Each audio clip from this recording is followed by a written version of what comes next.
Pada malam itu turun malaikat-malaikat dan malaikat Jibril. Tanazzalul malaikatu warruh. Jadi bahasanya itu turun malaikat dan ruh, ya. Diterjemahkan turun malaikat-malaikat dan malaikat Jibril. Tanazzalul malaikatu warruh. Jadi wilayah ruh dan wilayah malaikat itu sealam, sepasang, ya. Satu dimensi. Kalau jiwa satu dimensi dengan jin. Jadi turunnya malaikat pada malam itu artinya keadaannya rahasia antara seseorang dengan orang lain. Ketika mengalami peristiwa ini, orang lain tidak bisa melihat, tidak bisa mengetahuinya, ya. Jadi meskipun kejadiannya pada siang hari menurut ukuran dunia, ketika peristiwa turunnya malaikat ini kepada seseorang, itu orang lain tidak bisa tahu bahwa dia mengalami hal itu. Itu disebut dengan peristiwa malam, ya.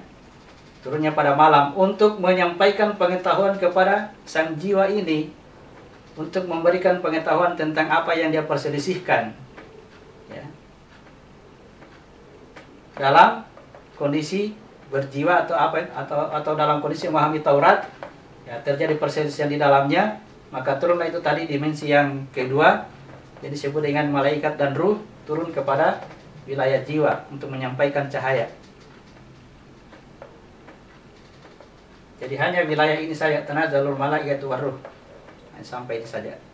Kalau dia mampu menerima cahaya itu dari malaikat atau dari ruh, maka inilah yang akan mampu menguasai kondisi jiwanya. Pada saat peristiwa ini terjadi, dibahasakan alam semesta dalam keadaan sangat tenang. Ya, sebenarnya yang disebutkan itu adalah jasad kita. Jasad kita dalam kondisi bahagia, gembira, ya, bahagia yang tak bisa terbahasakan. Nah, itu dikatakan suasana alam semesta lagi, ya, baik, ya. Ya, tadi terkait dengan Lailatul Qadar. Ya. Kalau di ceramah pertama itu selalu disebut Lailatul Qadar itu identik dengan Ramadan, malam-malam ganjil terakhir. Ya. Itu kalau di hikmah itu pasti ada maksudnya kenapa di malam ganjil terakhir di bulan Ramadan. Ya. Terus bagaimana kalau di luar dari bulan Ramadan, misalkan kita di bulan Syawal, tidak akan terjadi kalau di luar Ramadan, ya.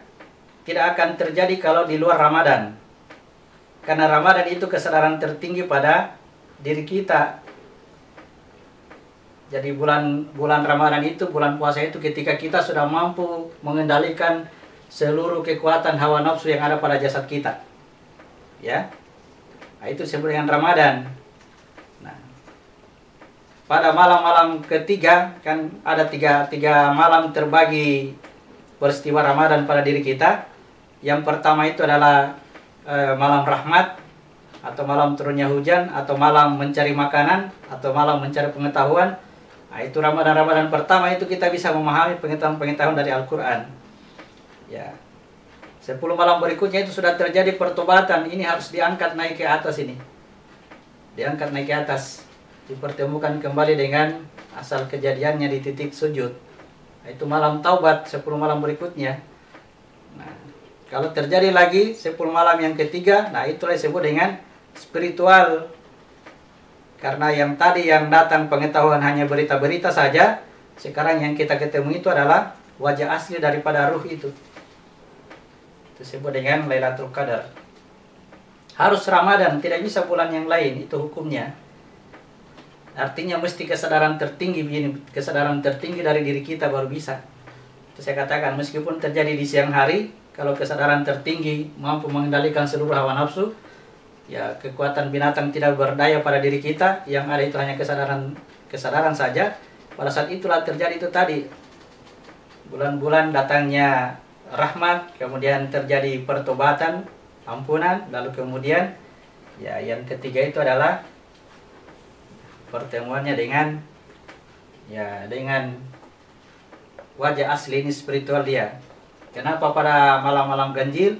Karena harus digenapkan dulu, harus disatukan dulu semua yang berpasang-pasangan, ya. Tidak boleh ada pasangan, harus ganjil, ya. Digenapkan dulu semua yang berpasang-pasangan. Kalau sudah digenapkan itu yang berpasangan, itulah yang ganjil. hanya itu yang bisa mendapatkan Lailatul Qadar.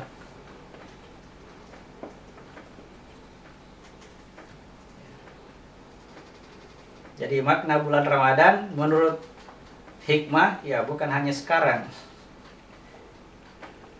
jauh sebelumnya kapanpun bisa.